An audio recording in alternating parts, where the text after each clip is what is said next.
আচ্ছা, এই যে বাংলাদেশের কিছু মানুষ সেভেন সিস্টার করে, সেভেন সিস্টার দখল করে নেবে।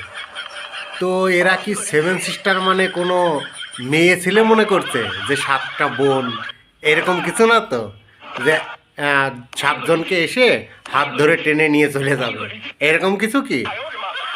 এইরকম কিছু হলেও তুই একটা সিস্টারকে হাত লাগিয়ে দেখা। তোরা একটা সিস্টারও ছাড়, একটা সিস্টারের উপরে পা রেখে দেখা, এইটুকু করে দেখা, এইটুকুই করে দেখা, তারপরে দেখা, শুধু এইটুকুই করে দেখা, একটা সিস্টারের উপরে মানে একটুখানি পা রেখে দেখা, তাহলে বুঝতে পারবি ভারত কি জিনিস।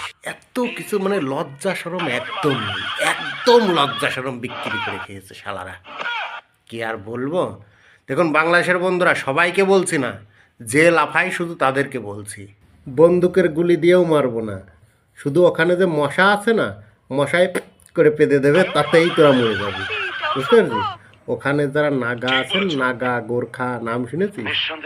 ওরা কুকুর, বিড়াল, মানুষের মাংসও খায়, এটা তোরা জানিস না। তাই না হলে একবার এসে দেখাই দে, তাহলে বুঝবো হ্যাঁ তোরা এক বাপের ছেলে।